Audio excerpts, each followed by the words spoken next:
be time for a break. Oseo! Oseo! We are the old people, we are the new people, we are the same people deeper than before.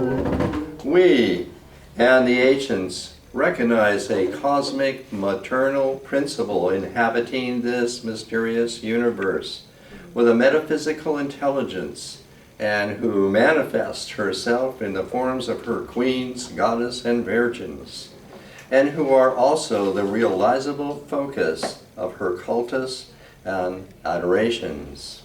Today we're talking about the celebration of Virgen de Guadalupe and the special image that she is known by.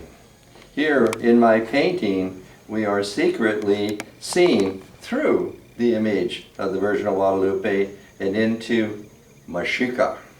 Mexica, for whom Mexico is named. And she is appearing out of the maguey cactus. The spiny leaves are her many armed sons, her arrows, her warriors.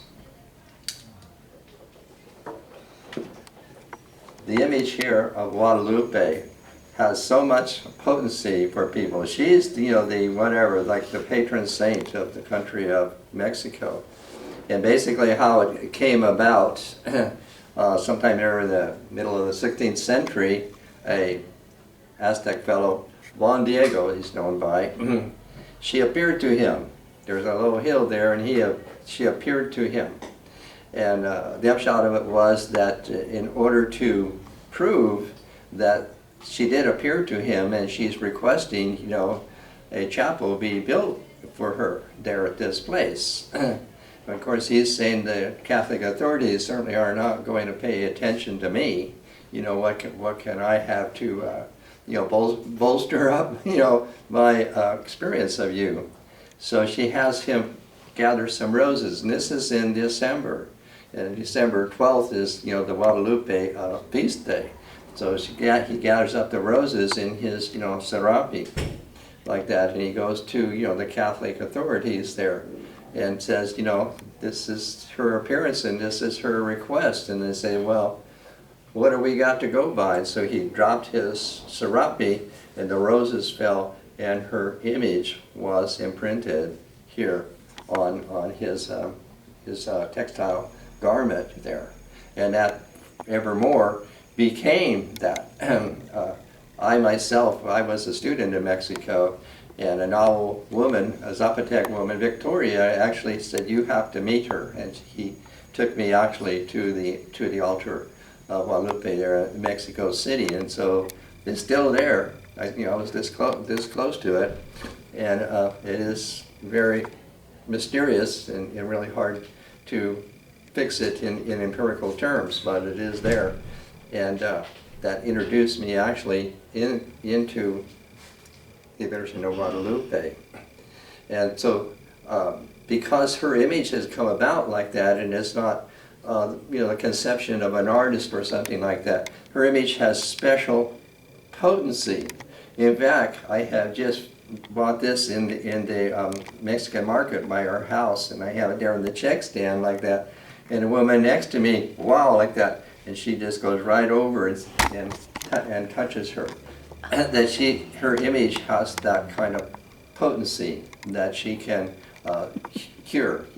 She is the embodiment of felicidad, of happiness and good health, and all because of her image has come about in a most special way. This image here, this is a photo print of my painting that is about this big. It's a lot bigger. I painted it on a board like that. And it's actually because I had something like a vision of actually seeing through her and seeing this. And that's what I painted here. And that said that this is Mexica. The people being called the Aztecs, not Aztec, not their name, they're the Mexicas. They're the people of her and all of that. We're the padrinos of a couple of children, Bernal and Rocio, like that. And so I've nominated this doll here as Rocio. I think that's and her mother, Comadre Anita. This is the Alvarez family, and also to Junior Bawachi, I can't quite remember his name, who's put us in connection today. Here next to her, there's a clay pot. This clay pot is called Miramiti. Miramiti is deriving from Kilmari, meaning the pot, who is the goddess. And the image on there is called Tote, or it's called the square rose. So she is the deific of the square rose, and that is her signature there. And now I have for you another Mary Oliver poem.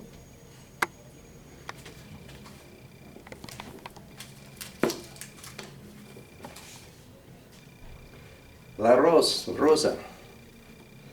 I had a red rose to send to you, but it reeked of occasion, I thought, so I didn't. Anyway, it was the time. The willows do what they do every spring. So I cut some down by a dark Ohio creek and was ready to mail them to you when the news came that nothing could come to you in time anymore, ever. I put down the phone and I thought I saw on the floor of the room suddenly a large box. And I knew the next thing I had to do was lift it. And I didn't know if I could. Well, I did. But don't call it anything. But what it was, the voice of a small bird singing inside. Lord, how it sang and kept singing. How it kept singing in its deep and miraculous composure. Lifting the box, I did think of what to say. I saw a bird stretching its wings in the moonlight. There were marks on the grass. Maybe they were footprints. Next time, I'll be quicker.